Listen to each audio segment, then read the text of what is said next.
Salut, c'est Superfan. Bienvenue sur ma chaîne superfan.fr pour ce nouveau numéro de Geek Rendez-vous. Que s'est-il passé ces dernières 24 heures dans le monde de la pop culture? Dans ce nouvel épisode, je te propose qu'on parle d'abord de la saison 2 de The Mandalorian. Je vais te révéler la date de diffusion de la prochaine saison et je t'en dirai aussi un peu plus sur le casting, les nouveaux acteurs qui vont rejoindre The Mandalorian saison 2. Je te parlerai aussi de la prochaine saison de La Casa de Papel. Est-ce qu'il y en aura une ou pas? Ça n'a pas encore été confirmé par Netflix, mais j'ai une petite info à te donner. Je te parlerai aussi de la saison 5 de Lucifer, de la série spin-off dérivée des films John Wick produite notamment par Keanu Reeves. On parlera également de la nouvelle série Star Trek, de la nouvelle série Disney+, Percy Jackson. Je te parlerai aussi des séries DC et de l'Arrowverse. On parlera également de Star Wars, de Largo Winch et de Friends. Voilà pour le menu du jour. J'espère que tu vas te régaler. Et on commence tout de suite donc par The Mandalorian saison 2 avec des révélations faites par Pedro Pascal, l'acteur principal qui joue The Mandalorian, Mando. Son vrai nom maintenant est connu, donc je peux te le dire sans te spoiler, c'est Din Djarin. Et donc, Pedro Pascal nous a teasé du Star Wars sous stéroïdes pour la saison 2. Vraiment hâte de voir cette saison 2 qui va débarquer donc sur Disney+, en octobre 2020. On va attendre moins d'un an pour voir la saison 2 puisque la première saison a été diffusée en novembre 2019 aux États-Unis et la deuxième saison sera diffusée donc en octobre 2020 sur Disney+. Voilà ce qu'a déclaré très récemment Pedro Pascal, qui interprète donc Din Djarin, Mandalorian, Mando. Il a déclaré, ouvrez les guillemets, je cite, « On a terminé le tournage assez tôt en mars, donc ça on le savait déjà, juste avant que ça ne devienne le bordel partout. Et vous pouvez vous attendre à des trucs assez fous. Je pense que la saison va même dépasser vos attentes. Ça va être du Star Wars sous stéroïdes qui devrait ravir les fans. Hâte de voir cette saison 2. Alors au casting de cette saison 2, on a appris aussi cette semaine que Boba Fett, le personnage de Boba Fett, allait intégrer cette saison 2, qu'on va le voir apparaître dans cette nouvelle saison, et qu'en plus, Boba Fett sera interprété par l'acteur qui a joué Jango Fett dans les films Star Wars. C'est Temuera Morrison, que tu vois là à gauche. C'est un choix logique, très apprécié par les fans. Pour ceux qui ne s'en rappellent pas, Boba Fett est un clone de Jango Fett, qui était incarné par Temuera Morrison. Il était donc assez logique de faire appel au même acteur. Alors par contre, news qui m'a un peu déçu, c'est le Hollywood Reporter qui nous le dit, source très fiable en matière de pop culture. Boba Fett aura un tout petit rôle dans la deuxième saison de The Mandalorian. À la fin du dernier épisode de la première saison, on aperçoit une silhouette mystérieuse. Et quand j'ai vu cet épisode, je me suis dit, tiens, c'est Boba Fett derrière, direct. J'ai reconnu l'armure. En tout cas, elle ressemble beaucoup, tu vois, cette armure verte, ou kaki, et rouge. Ça ressemble beaucoup à l'armure de Boba Fett. Alors, est-ce que c'est vraiment lui ? Est-ce que tu penses que Boba Fett va revenir en flashback ? Ou est-ce qu'on va voir une vraie rencontre entre Boba Fett ayant survécu au Sarlacc et Din Djarin, The Mandalorian ? Affaire à suivre, faudra attendre octobre 2020 pour le savoir. D'autres personnages arrivent aussi, et d'autres acteurs, notamment Timothy Olyphant, qui rejoint le casting de la saison 2, c'est lui. Timothy Olyphant, qu'on a vu notamment dans la série Justified, un habitué des westerns. Le retour plausible également d'un personnage très apprécié des fans de Star Wars, qui pourrait être joué par Rosario Dawson, qui a joué notamment dans la série Daredevil. Elle pourrait incarner le personnage très apprécié des fans de l'univers Star Wars, Ahsoka Tano, qui pourrait faire son grand retour dans la saison 2 de The Mandalorian, actuellement en cours de production. Si la nouvelle n'a pas encore été confirmée ni par Disney, ni par Lucasfilms, plusieurs éléments concordants tendent à faire penser qu'Ahsoka Tano pourrait revenir sous les traits de l'actrice Rosario Dawson, qui a joué dans Sin City donc, et Daredevil. Tout d'abord, bien qu'elle fût créée à l'occasion de The Clone Wars, le personnage a souvent été utilisé dans la franchise depuis le rachat par Disney. Elle a eu une certaine importance dans la très bonne série Star Wars Rebels, et le personnage de Rey entend sa voix lors de sa confrontation avec l'empereur Palpatine dans l'ascension de Skywalker, le dernier film Star Wars. Elle apparaît également dans le comics Kanan, le dernier Padawan, et est mentionnée dans le roman Star Wars Riposte. Et en plus, L'actrice Rosario Dawson a fait part de sa volonté d'interpréter le personnage dans un tweet datant de 2017, et l'effet avait fait l'effet d'une bombe dans la communauté Star Wars. Dawson n'a jamais cessé de renouveler son intérêt pour le personnage. Depuis lors, l'actrice fait l'objet d'un véritable plébiscite par la communauté des fans de Star Wars qui rêvent de la voir dans la peau du personnage. Donc pour l'instant, c'est une rumeur et ça n'a pas encore été confirmé, ni par Lucasfilms ni par Disney, mais c'est tout à fait probable. Bo-Katan arrive dans la saison 2 et le choix de l'actrice est parfait. Le casting de The Mandalorian s'étoffe toujours plus pour la saison 2. Selon les informations de Slash Film, Bo-Katan Kryze sera présente aux côtés du Mandalorian et c'est l'actrice Katie Sackhoff qui aurait été choisie pour incarner le personnage. C'est vraiment un sosie, elle se ressemble beaucoup. Bo-Katan donc qui arrive dans la saison 2 de The Mandalorian, incarnée par Katie Sackhoff, qui a notamment joué dans Battlestar Galactica. Alors, bonne ou mauvaise nouvelle, dis-moi ça en commentaire, est-ce que tu es d'accord avec ce choix d'actrice? Pour moi, c'est un très bon choix, honnêtement. Netflix, La Casa de Papel aura bien une saison 5. Alors, c'est pas confirmé officiellement par Netflix, comme je te l'ai rappelé en début de cette vidéo, mais c'est le créateur de la série, Alex Pina, le créateur espagnol, qui a confirmé qu'il y aura bien une saison 5. C'est une bonne nouvelle pour les fans. On s'y attendait, vu la fin de la dernière saison. Si Netflix n'a rien confirmé pour le moment, le créateur de la série annonce qu'une saison 5 est prévue. C'est lors d'un entretien avec Deadline, autre site de référence sur la pop culture américaine, pour promouvoir sa nouvelle série White Lines qu'il a annoncé. Qui a annoncé cette très très bonne nouvelle. Donc, une saison 5 prochainement, on ne sait pas encore quand sera diffusée cette nouvelle saison sur Netflix. Lucifer, saison 5. Des épisodes plus longs à prévoir. Alors, il y a beaucoup de fans qui harcèlent le community manager de Netflix pour savoir quand sera enfin disponible la saison 5 de Lucifer, qui est retardée comme beaucoup de séries à cause du coronavirus et du confinement. On ne sait toujours pas quand cette saison sera diffusée. En revanche, on sait que pour la saison 5, les épisodes seront drastiquement rallongés. Chaque épisode de la saison 5 de Lucifer fera entre 50 et 60 minutes. Voilà pour l'info qu'on a pour l'instant sur la saison 5 de Lucifer. Pas d'autres news au niveau du scénario ou de la date de diffusion. John Wick ne sera pas du tout impliqué dans la future série The Continental, spin-off des films John Wick avec Keanu Reeves. Le réalisateur Chad Stahelski, qui a co-réalisé le premier film et réalisé seul le deuxième et le troisième film John Wick, en dit plus sur l'angle adapté par les scénaristes. Un projet depuis de longs mois maintenant, la série The Continental, adaptée des films John Wick, prend forme lentement mais sûrement. Voici ce qu'a déclaré Chad en interview, je cite, ouvrez les guillemets, « L'angle sur lequel les scénaristes travaillent en ce moment, c'est d'offrir un point de vue différent sur ce monde en entier. On veut aborder cette série par le prisme de différents personnages pour montrer l'étendue de ce monde. Les films John Wick suivent une période de temps limitée qui se résume à une semaine dans la vie d'un homme qui perd tout contrôle. Dans The Continental, c'est le nom de l'hôtel, la structure de la chronologie sera très différente et la perspective des personnages aussi. On ira plus loin en profondeur dans ce monde, et pas seulement celui des assassins, mais tout ce qui est inclus avec. Et il y aura beaucoup d'origin stories concernant les personnages que vous voyez dans John Wick. Donc là, la news la plus importante, c'est qu'en fait cette série sera composée origin stories sur les personnages secondaires de John Wick. Donc il y a des choses très intéressantes, c'est une vision très intéressante du monde de Wick que je trouve très cool. Mais ce que je peux dire, c'est que la série ne sera pas du point de vue de John Wick, il ne sera pas impliqué. Ce n'est tout simplement pas de son point de vue. L'écrivain Chris Collins, Sons of Anarchy, The Wire et The Man in the High Castle, écrira la série, donc c'est vraiment un gage de qualité, et en plus il servira de showrunner.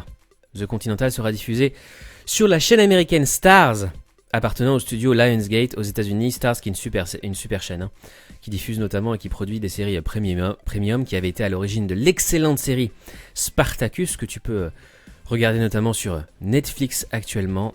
Et Chad Stahelski qui va produire cette série The Continental est un très très bon ami, un des meilleurs amis de Keanu Reeves, qui a été son doubleur cascade sur Matrix, qui a été coordinateur des cascades sur Matrix et qui a co-réalisé le premier film et réalisé les 2 derniers films de John Wick. Il est donc producteur exécutif avec sa compagnie Basil Ivanik Thunder Pictures Road. Donc il y a lui, il y a aussi David Leitch, Keanu Reeves et Derek Kolstad qui vont s'occuper de la production de cette série The Continental. Derek Kolstad qui est le scénariste de la franchise Deadpool. Donc à mon avis, il va y avoir du très très bon, c'est vraiment une sacrée équipe, du lourd pour cette première saison de The Continental qui sera diffusée fin 2021. En parlant d'ailleurs de Matrix et de Keanu Reeves, Matrix 4 vers une reprise du tournage. En juillet, tu sais, le tournage de Matrix a été suspendu évidemment à cause du coronavirus. Warner Bros, le studio derrière les films cultes portés par Keanu Reeves et Carrie-Anne Moss, tous les deux vont reprendre leur rôle, est optimiste quant aux chances de Matrix 4 de reprendre sa production dès le mois de juillet. Le tournage du film n'était pas très avancé avant que le coronavirus ne le mette en pause, puisque seulement 4 semaines de tournage avaient pu être complétées. Les premières scènes avaient été tournées à San Francisco, aux États-Unis, et ensuite ils avaient déplacé leur caméra à Berlin, avant la suspension du tournage. Donc ils devraient reprendre le tournage dans la ville allemande de Berlin. Hâte de voir ce Matrix 4. Alors malheureusement, Laurence Fishburne, qui jouait Morpheus, ne sera pas de retour. En revanche, il y aura bien Keanu Reeves, évidemment, Carrie-Anne Moss, dans les rôles de Neo et Trinity. Il y aura aussi le retour de Jada Pinkett Smith, la femme de Will Smith, qui jouera de nouveau Niobe, et Lambert Wilson, qui va reprendre son costume de mérovingien, l'acteur français Lambert Wilson, qui fera aussi partie du casting. Et dans les nouveaux acteurs, il y aura notamment Neil Patrick Harris, qui rejoint Matrix 4, qui a joué dans How I Met Your Mother. Star Trek, une nouvelle série va exaucer le souhait des fans de Discovery. C'est grâce aux séries Star Trek que le service de streaming de CBS arrive à continuer à fonctionner. Ça s'appelle CBS All Access, et après Star Trek Picard et Star Trek Discovery, eh bien CBS a annoncé une 3e série sur Star Trek Strange New Worlds. C'est comme ça que va s'appeler cette nouvelle série. Star Trek Strange New Worlds, donc des nouveaux mondes étranges. Elle reprendra les personnages cultes de la saison 2 de Star Trek Discovery, interprétés par Anson Mount, Ethan Peck et Rebecca Romijn, à savoir le capitaine Pike, Spock et Number One, pour s'intéresser à leurs aventures à bord de l'Enterprise. Pour assurer la cohérence de cette continuité, cette nouvelle série sera écrite par Akiva Goldsman, scénariste vétéran ayant déjà participé à l'écriture de Star Trek Discovery et Star Trek Picard. Aucun élément de l'intrigue ni aucune date de diffusion n'ont encore été révélés, mais évidemment on va suivre de près cette série dont je te parlerai lors des prochains épisodes de Geek Rendez-vous. Disney+. Disney+ dévoile une série Percy Jackson. Alors j'avais pas beaucoup aimé les films pour être honnête. Je trouve qu'ils sont pas à la hauteur des livres, mais une nouvelle série a été annoncée par Disney. Pour enrichir son catalogue, Disney compte sur une série littéraire à succès. Après 2 films, Percy Jackson va revenir sur Disney+. La firme prépare une série adaptée des romans éponymes, et c'est l'auteur lui-même qui annonce la bonne nouvelle. Donc ce ne sera pas une série adaptée des films, heureusement. Ce sera une série en 5 saisons qui va adapter les 5 livres. C'est Rick Riordan, l'auteur des 5 romans, qui annonce la bonne nouvelle sur Twitter. Nous ne pouvons pas en dire plus pour le moment, mais nous sommes excités à l'idée de développer une série live-action de grande qualité qui suivra les 5 livres Percy Jackson. Il précise que la première saison sera centrée sur les aventures du premier tome. On peut donc s'attendre à ce que Disney développe 5 saisons. C'est pas encore confirmé, hein. Mais a priori, il y aurait 5 saisons de Percy Jackson sur Disney+. Après, ça dépend évidemment du succès de la série ou non. Canal+ et Netflix, la HD et la 4K font enfin leur retour après le confinement, craignant un effondrement des réseaux d'Internet. Des appels avaient été lancés en direction des géants de la vidéo pour réduire la qualité de leur contenu le temps du confinement. La quarantaine étant levée depuis le 11 mai, les choses sont aussi en train de revenir à la normale du côté du net. Tu peux donc de nouveau Regardez tes films et tes séries préférées sur Netflix, Disney+, etc. et Canal en HD et 4K. Logan Williams, qui jouait la version enfant de Flash dans la série. Les causes de sa mort enfin révélées. On ne le savait pas, ça m'avait beaucoup interloqué, surpris, la mort de Logan Williams à seulement 16 ans. Et sa mère explique les raisons de sa mort à l'âge de seulement 16 ans. Logan Williams qui avait incarné donc la version jeune du héros dans la série Flash. Voici ce que déclare sa mère, Marlise Williams, au New York Post. Apparemment, il s'agirait d'une overdose de fentanyl. Le comédien aurait commencé à prendre du cannabis avant de se tourner vers des drogues dures. Sa mère a indiqué qu'elle ne savait pas que son fils avait commencé à consommer du fentanyl, cet analgésique opioïde. Marlise Williams espère que le décès de son fils permettra d'attirer l'attention sur les effets dévastateurs de la consommation d'opioïdes, qui malheureusement est très à la mode actuellement. Sa mort ne sera pas vaine, il aidera beaucoup de gens qui ont pris ce mauvais chemin. Logan Williams avait commencé sa carrière à l'âge de 9 ans seulement, et avait plusieurs films et séries à son actif, notamment des épisodes de Supernatural et Le Cœur a ses raisons. Et il était très connu pour avoir incarné le jeune Barry Allen dans la série Flash. Arrowverse, le prochain crossover des shows DC Comics repoussé à 2021. Ça c'est peut-être une mauvaise nouvelle pour les fans des séries de la CW, les séries DC. Crisis on Infinite Earth a été le crossover le plus spectaculaire à ce jour et a réuni les 5 shows emblématiques du réseau. De plus, il a permis de clôturer l'intrigue sur le Green Arrow, qui était le personnage phare de l'univers du Arrowverse. Tous les shows d'ici ne seront pas concernés et en plus il n'y en aura pas cette année, mais le crossover est prévu pour 2021. Voici les séries d'ici qui reprendront en 2021,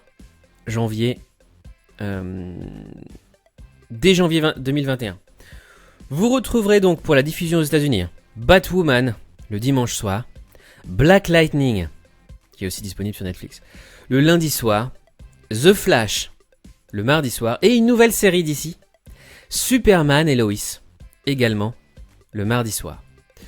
Une jolie surprise s'est glissée dans la liste des nouvelles séries d'ici et oui, Superman et Lois rejoint officiellement la super famille de l'Arrowverse. Il y a un petit crossover qui est prévu pour cette année 2020. Une rencontre entre Batwoman et Superman serait prévue d'ici la fin de l'année. Mais pour l'instant, les producteurs y réfléchissent, c'est pas encore confirmé. Après Marvel, une série DC Comics pour Robert Downey Jr. Robert Downey Jr.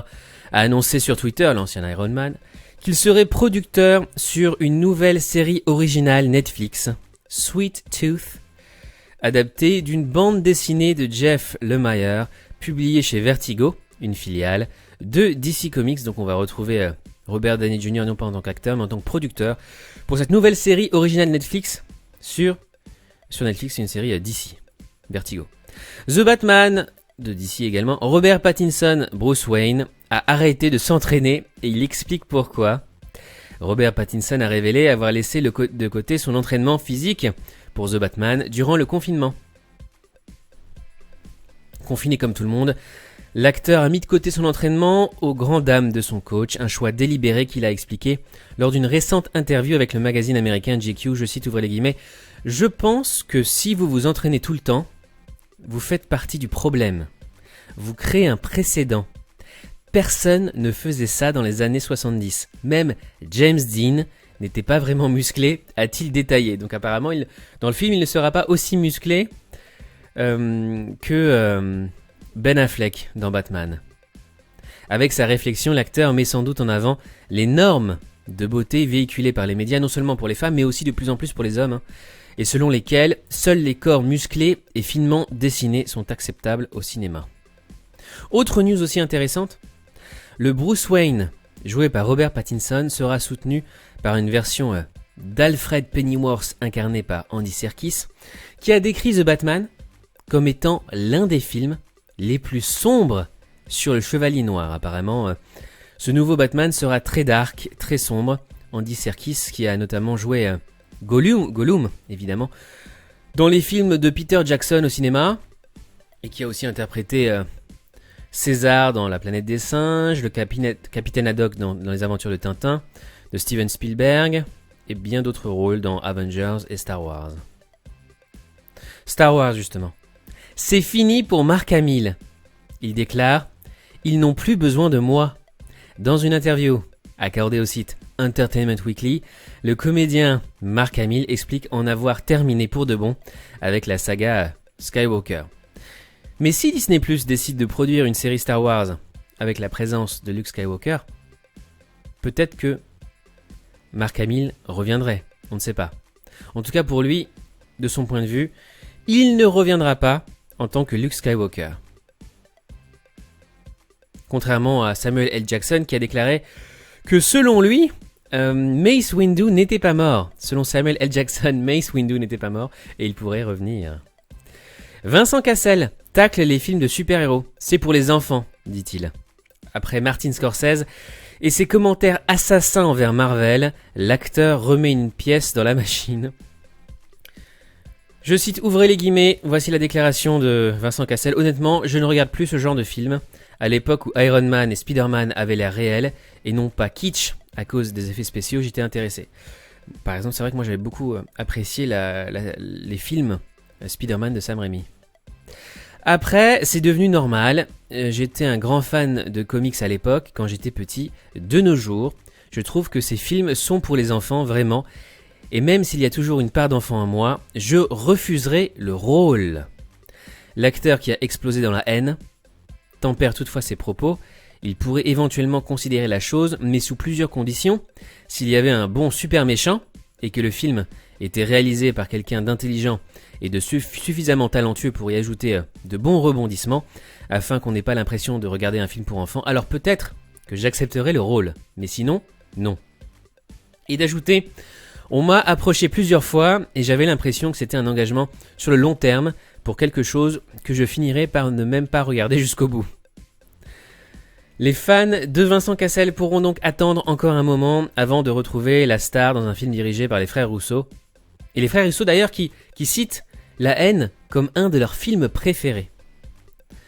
Donc Vincent Cassel ne ferme pas la porte à un film de super-héros. Je pense pas que tous les films de super-héros soient des films pour enfants, notamment les Batman de Tim Burton ou la trilogie Batman culte de Christopher Nolan. Ce sont aussi des films pour adultes.